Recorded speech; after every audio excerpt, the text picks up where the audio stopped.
What's going on, guys? Conner Rueca here with Closer Control and the four Rueca brothers. Today we have a guest and we're doing another podcast. I've yet to chosen a name, so we're just going to call it the Conner Rueca Show. But today is going to be an excellent conversation. We're going to keep it really short, 25 to 30 minutes. We do have Pete Russell from Velocity Capital. One thing I want to make clear for those listening is we're all about educating and implementing. No information is valuable unless you're actually implementing it and doing it. Please have confidence in us. This podcast, our last one and the future ones, we're going to focus exactly on that. Okay. And for context, everyone that comes on here on this show is already successful with many years of business experience. So with that being said, let's just jump into this straight into insights and tactics. This is going to be more of a fireside chat for us, guys. It's less of an interview. We want to make it fun for you guys listening, make it easy for you guys to take notes and implement. So I'm going to let you introduce yourself, Pete. Tell us what you do for real estate investors and what makes you a professional at your business right now. Yeah, thanks for having me on. I got a quick idea for a name, though. Conner Cast. Could roll with that. The Conner Cast. I have been in real estate investing for 9, almost 10 years now. So been in it for a minute. And my specialty and background has always been in wholesaling. I've done over 600 transactions in that time in multiple markets.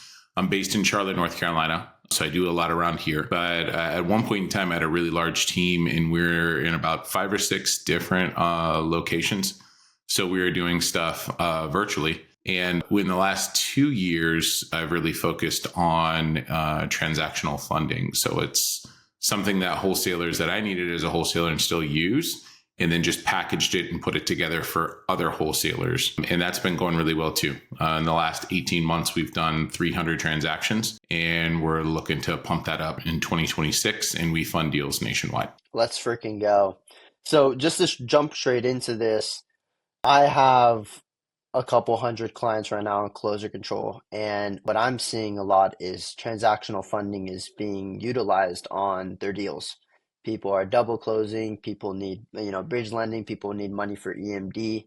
And I believe maybe it's because money is tight for some people, maybe they have to utilize it, but also that states are tightening their laws for real estate and wholesaling specifically.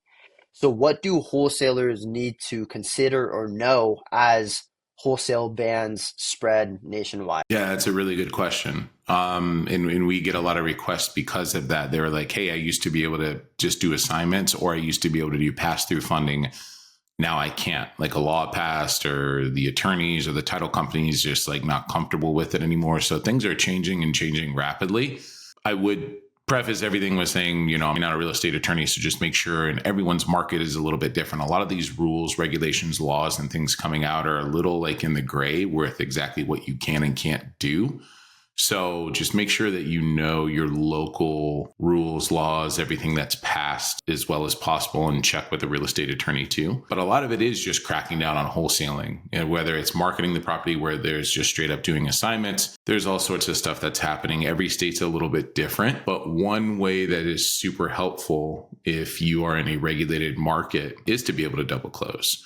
Or just if you're in a market that hasn't outlawed wholesaling and never will, and you're just making a good size spread and you don't want to sweat it on the day of closing and worry about the seller or the end buyer blowing it up, double close it. It just keeps everything so clean, so just straightforward and so simple. But yeah, those regulations and laws and everything are definitely coming through. I think that a lot of it is pushed by local real estate commissions and realtors and whatnot, not liking that wholesalers make these big spreads and they only make 3%, maybe 4, 5, 6% if they're lucky. So I think there's been a pushback on that. And then certain bad apples and marketing tactics and people going really hard on sellers and things like that. I think enough sellers kind of got upset with that and complained about it, where they voiced enough complaints about it where they're like, hey, we got to put some regulations and things on it. It's interesting to see, like when I first started, it was like brand new, kind of wild west. You could do kind of whatever you wanted to. And within the last few years, obviously we see a lot more regulation and things like popping up for wholesaling. Nice. So what I'm kind of hearing, if I was just like a beginner, what you just said is double closing or working with a transactional funding company, you pretty much protect your deal. You protect the money that you're supposed to make as a wholesaler. you're protecting your right to wholesale. Just for context, for those who don't know what a double close is, quickly, what is a double close? Yeah, our big thing is protect your profit, right? If it's because of regulation or because of those big spreads. But when you double close, it's essentially you have a contract with your seller. Let's just say it's for 100,000, right? And then you go out and instead of assigning over to that buyer investor, you actually do a separate contract with them. Let's say it's a good property, good spread, and they want to buy it for 150. Now, instead of assigning it over where that buyer is going to be like, hey, let me see your original contract. Let me see what you have it under contract for. Let me kind of like peek behind the veil of what you got going on. And they start looking and seeing like all your profit and everything you have going on. You do a separate contract with them where you're the seller, they're the buyer. So you got contract A here for 100, contract B here for 150.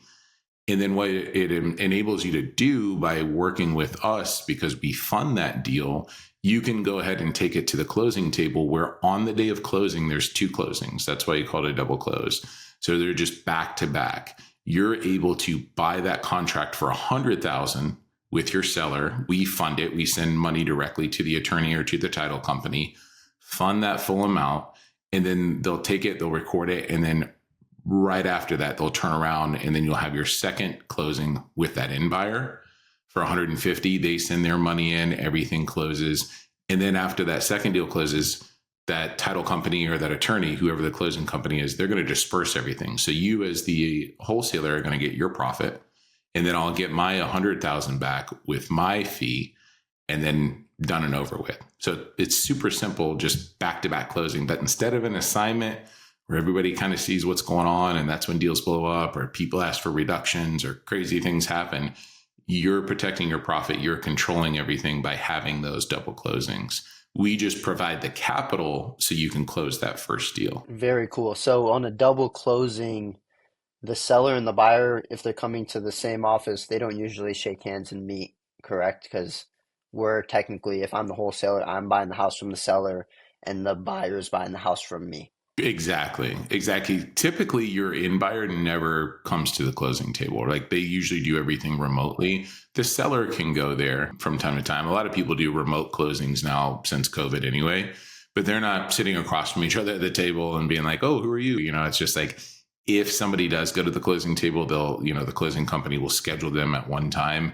And if for some reason the second party, your in buyer comes, like they'll schedule them at separate times, or they should. Most of them know to do that. And we can always walk them through that process if they're not familiar. But yeah, they're not meeting each other. Everything's separate. Again, most of the time that in buyer is just doing everything remotely, electronically signing, wiring the money over, that sort of thing. But again, it keeps it super clean because instead of one set of closing documents now, there's two separate closings. So your seller doesn't see what you're selling it for and your in buyer doesn't know what you bought it for. That's so powerful.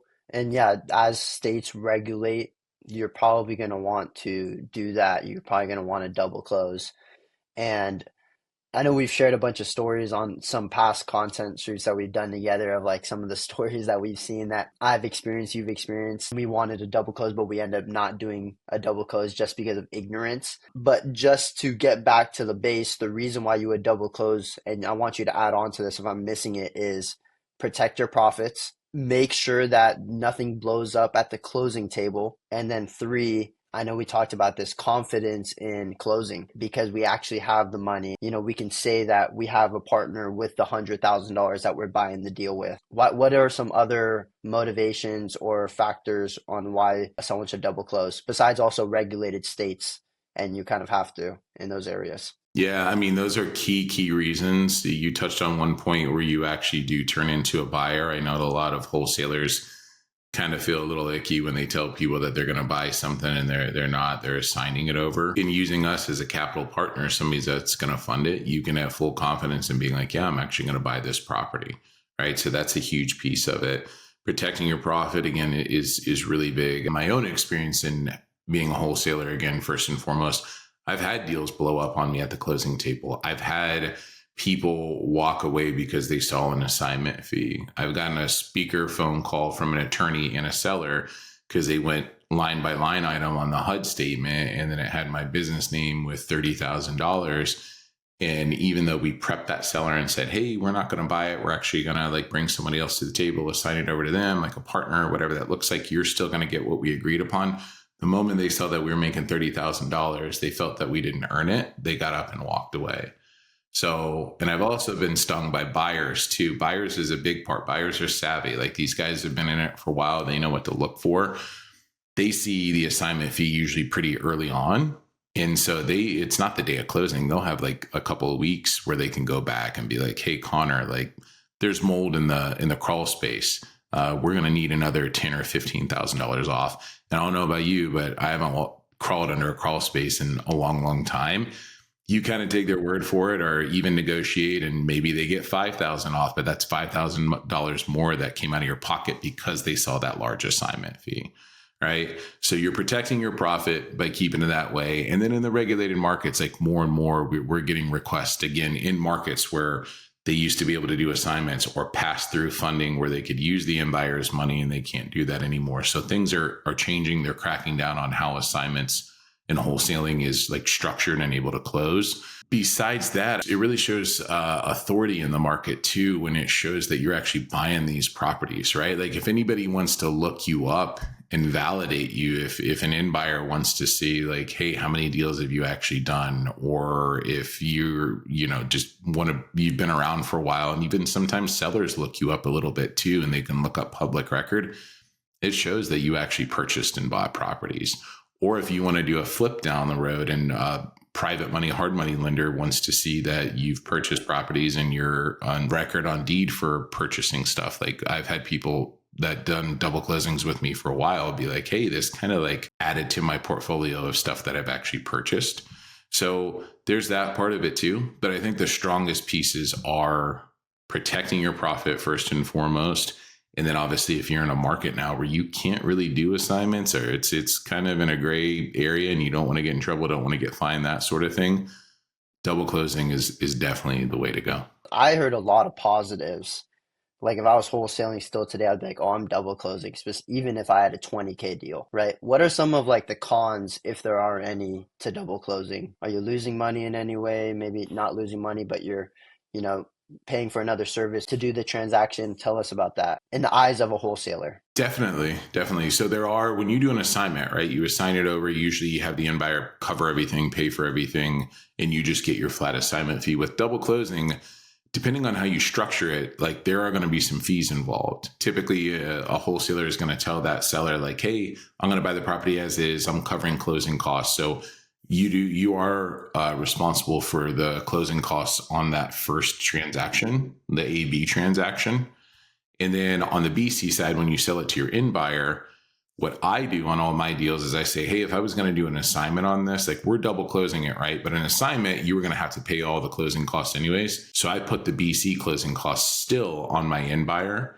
So typically what I'm looking at is that those A to B closing costs.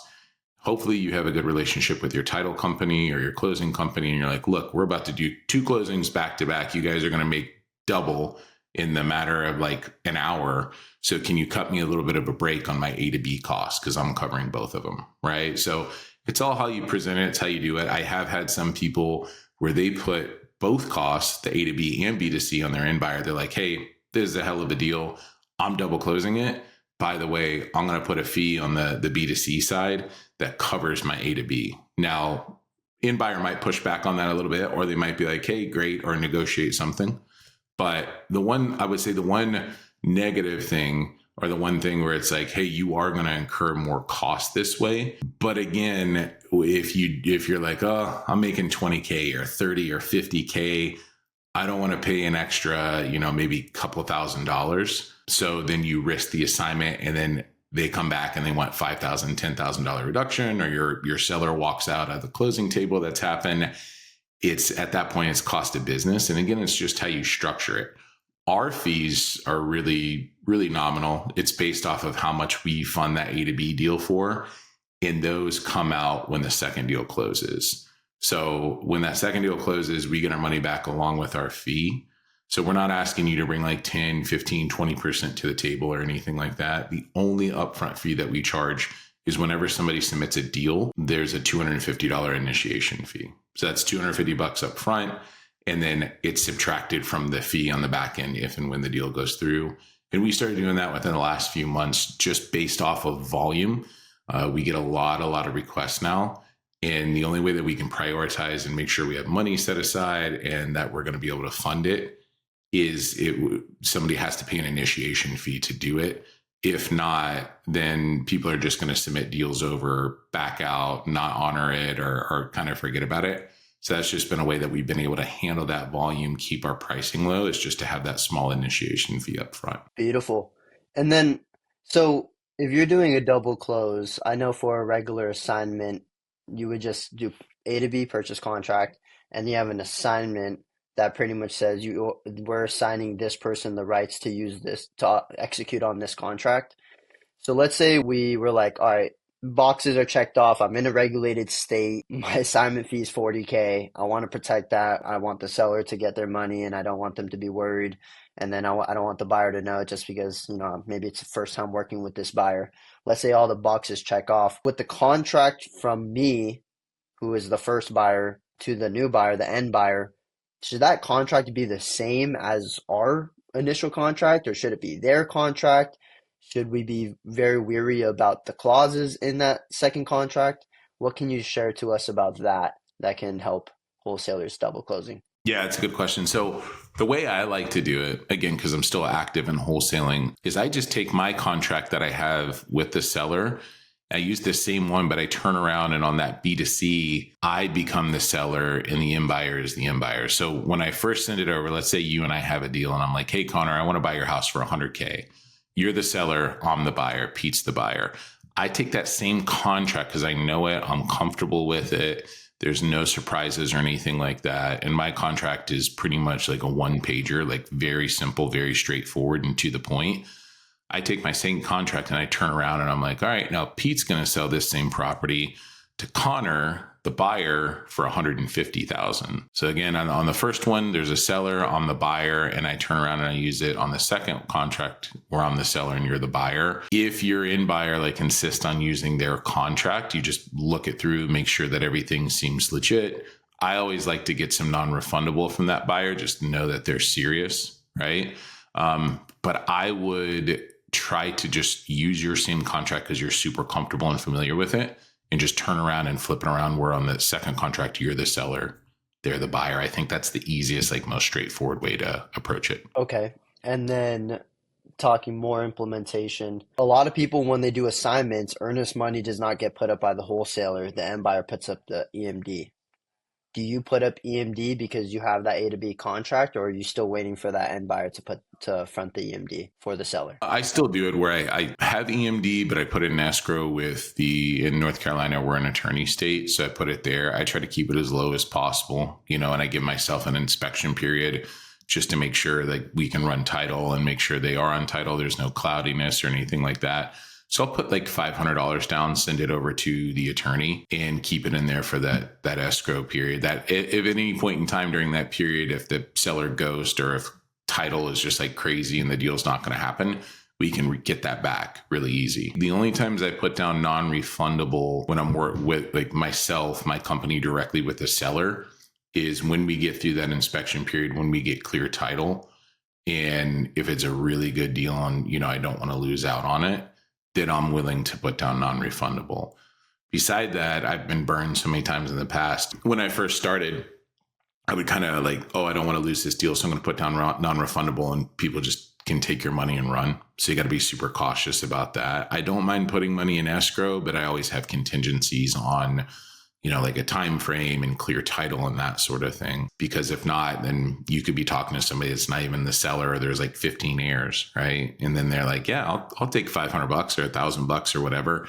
And then you find out they had no right to sell the property on their own. So you just got to be careful with that. Now, reverse side of that with your buyers, if you have a property that's free and clear and you're like, all right, this is good, this is legit, let's move forward, and you've got a lot of people interested in it, to me, the most legit buyer is someone that's I'll put down some non-refundable, right? And they may not want to send it to you directly. I push for them to send it to me. It's hey, this is a trust relationship. I'm not going to take the money and run, but I want you to send it to me if at all possible. If not, some people are like, hey, I want to send it to escrow. So they'll send it to the attorney, send it to the title company, but I want that money to go like hard right away. So if that buyer 2 days later is just like, hey, I changed my mind, or I got another project, or they ghost, that money comes to me.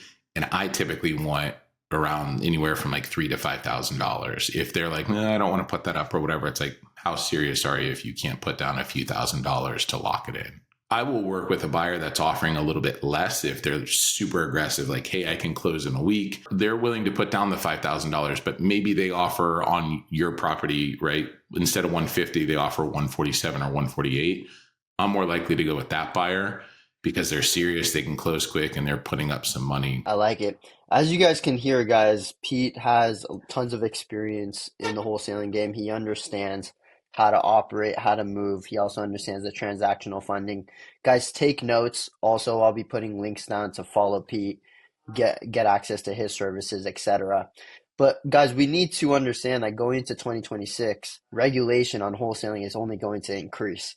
So you guys need to surround yourself around people like Pete who are solving problems in the bottlenecks that come from regulation, right? Even us on the CRM side with Texas, applying those laws on like the outbound marketing towards sellers or towards people, trying to sell people stuff. We're also changing our automations on the back end. If it's like a Texas lead, we put it through a filtering system, making sure that we can actually text them before just like going straight out as if we were in like Nevada and just straight up texting the lead, right? So, you guys need to hang around us, talk to us, connect with us, because we are only here to help these bottlenecks that come as regulation comes. So my next question is, you're already in North Carolina, so you are in a regulated state. What bottlenecks are happening there that other states who are not regulated are not going through? Or you can take the question of, I mean, I see regulation almost happening nationwide. Probably in some states, it won't happen, but I can see it spreading pretty quickly. It's already been in Kentucky, who I have a lot of friends there, wholesaling, and they're kind of like bummed because now more bottlenecks come. But what do we need to prepare for in 2026? Let's say if a bunch of states just go, all right, we're going to regulate wholesaling. I'm of the thought where it may not be like a terrible thing to have regulation, right? As long as, like you're saying, if you have the tools, if you have access and the knowledge to be able to work with it, I think it's going to wash out a bunch of people that probably shouldn't be in it and make it harder for serious investors and wholesalers, right? Because the wholesaling, the barrier to entry is really low, which can be a great thing, right? Like when I found out about it, I put out bandit signs and like drove for dollars and didn't put that much in it to get it started. So that's one of the plus sides of it. But the other side of that is like anybody and everybody can grab a list, make calls, and then not be honest and follow through, or just try to get deals locked up to slap a memorandum on something and get paid out that way too. So I think with some regulation and with some guidelines, as long as you know what those are, and like you were saying, like have the tools to be able to pivot and work with it, there's always going to be a way to work,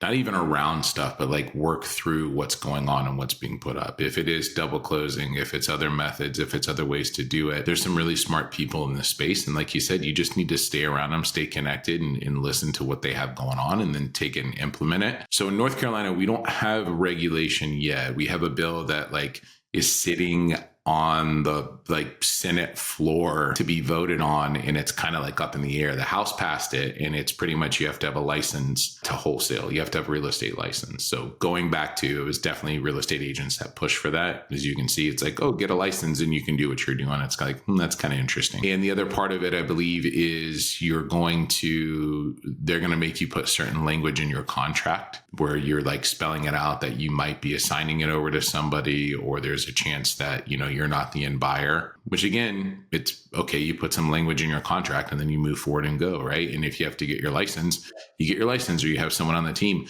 So everybody else that's doing it and not really like going hard and everything like that, like they're not going to be able to do it anymore. They're going to get in trouble if they do it, right? If those laws get passed.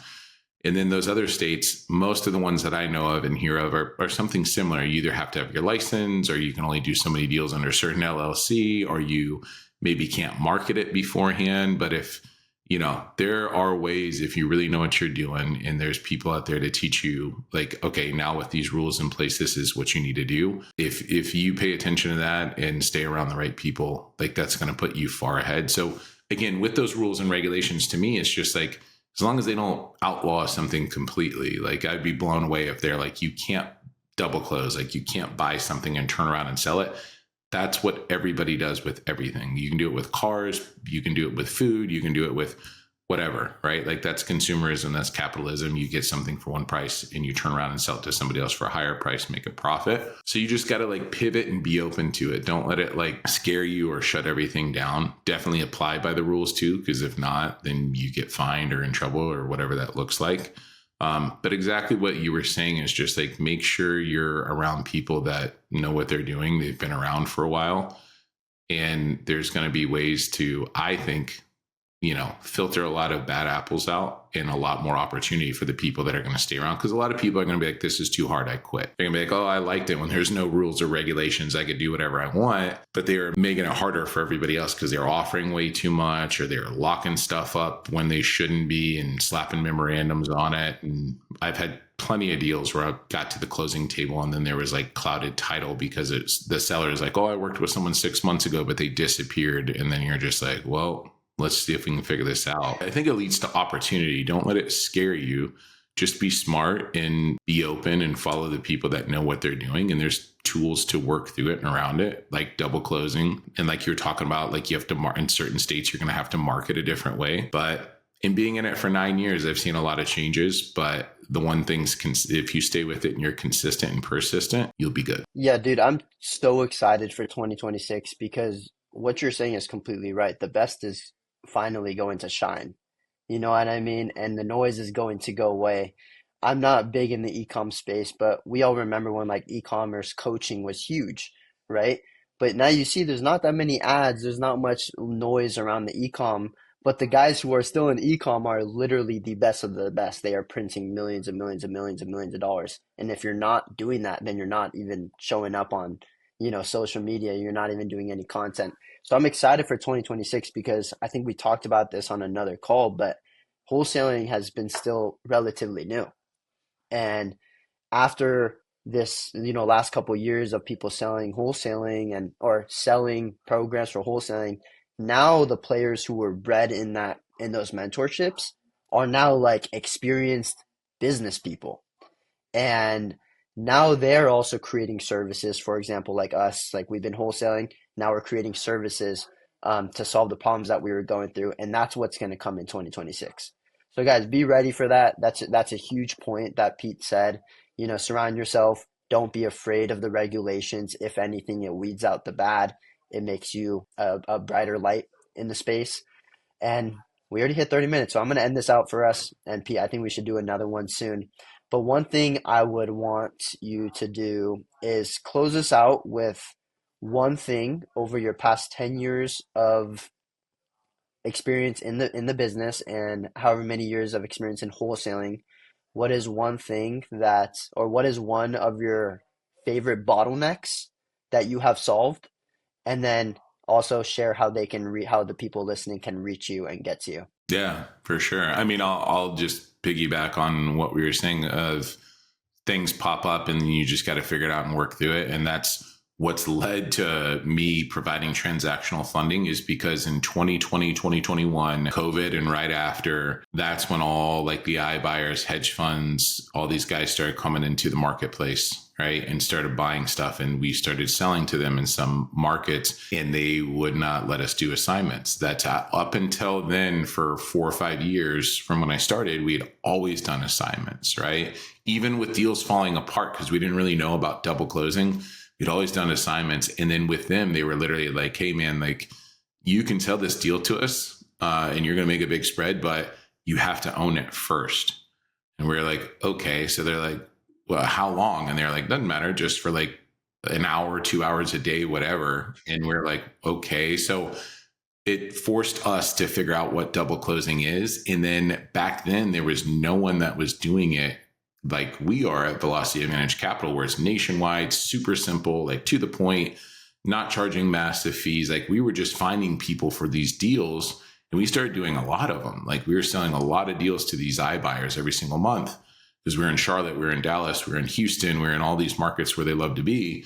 So we had no consistency, no whatever. So we were just like hopping around, but we were like, there's an opportunity here. So we can't let it go, right? Just like with the legislation and everything going on now, it's like new, a little annoying, a little scary at first, but there's always opportunity in it. So that led us to being like, hey, let's work through this now. Like we'll find a couple of people that will fund these deals, and they would fund them for a while, then they disappear or leave us hanging or charge us like 3 or 4%. And we're like, okay, we got to figure this out. And after a while, I was just like, I'm just going to put together something from a wholesaler for other wholesalers that makes it super, super easy, smooth, same process every single time. And, we're fitting a need in the market. And the only reason, and since then, obviously it's grown and it's continuing to grow. And it's this great thing that I can kind of like give back to the community.